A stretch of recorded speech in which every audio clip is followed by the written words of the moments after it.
willingness is perhaps the most important word you can learn on your road to real magic and manifesting miracles for yourself. The question always that I ask people is, how willing are you to make your thoughts, your dreams, your visualizations, your images, your invisibleness, that's what all those things are, how willing are you to allow those things to become reality in the physical world, in the world of form? And when people say, well, I tried what you suggested and I thought about it and I really visualized it and I got the image and all of that, and it didn't work out, I always say to them, what weren't you willing to do? Where did you stop? Because life gives exams, and those exams keep coming at you, and the challenges will keep coming at you, and all of the things that are continuing to come at you are challenges and opportunities, and are there exactly because they're supposed to be. It's all, the whole universe is exquisitely synchronized.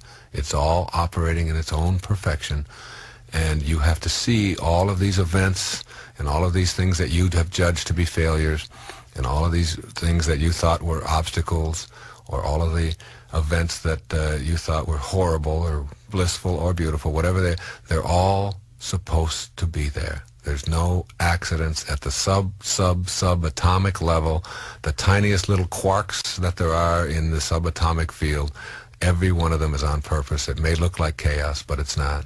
And so is everything that comes into your life. God's plan works. Yours doesn't. By and large, that's a summary.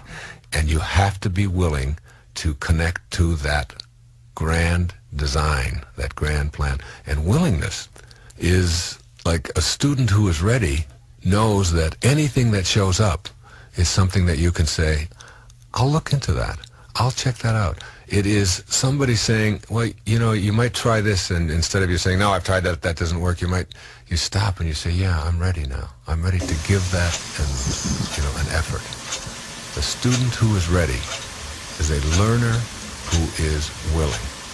A student who is ready is a learner, not a teacher, but a learner who is ready. And that readiness, that willingness to take what comes into your life and say, I'm going to fly with it, I'm going to do something with it. Even as you're listening to some of the things that you're going to hear in this tape, some of them will undoubtedly sound outrageous to you. And if you want to hang on to your truth and stay there, that's absolutely fine. But it will not allow you to transcend and get into another level of what I'm calling real magic. And it isn't that I'm right and you're wrong. None of this is about right and wrong.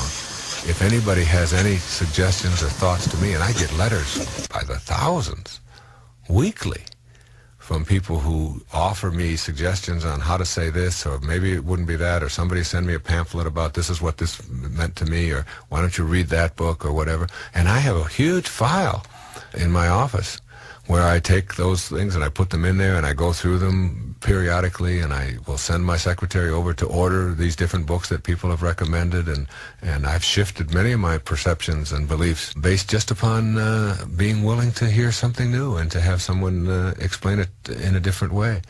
Unlearning the big lie.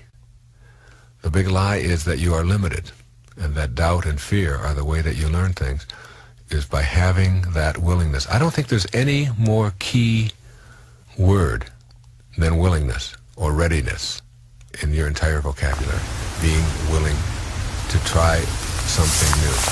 Most of the things that don't work for you in your life, the relationship that didn't work, the bankruptcy or the lack of prosperity in your life, the fact that you didn't make the team or you didn't pass the test, the fact that you weren't able to overcome the flu, or you developed some kind of overweight problem or some kind of addictive problem that you have in your life. Most of those things, or virtually all of those things, are the result of your being unwilling or not ready to be a student. Not ready, just simply not ready. The addict who continues to use drugs or to use alcohol or to smoke cigarettes, it isn't that they don't have the willpower, it isn't that they don't have the capacity, it isn't that they're inferior in any way, it isn't that they've inherited bad nicotine genes or bad alcohol genes or bad cocaine genes. It has nothing to do with that. It is, I still am not willing. Because when it boils down to it, you can go to every self-help group in the world. You can go to the 12 steps, 50 steps, 100 steps. You can put patches on your arm. You can, go through all of the difficulties and the stages of your addictions.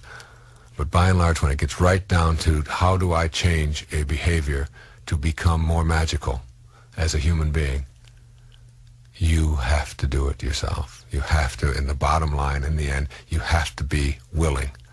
And willingness doesn't mean I tried it and it didn't work and it was too tough for me. What you're really saying in that moment is that I was willing to do it for an hour, but I wasn't willing to do it for an hour and 1 minute. I wasn't willing. The student who is willing to not be tired, is willing to be healthy, is willing to be happy, is willing to be wealthy, is willing to be in great relationships, is willing to have virtually anything.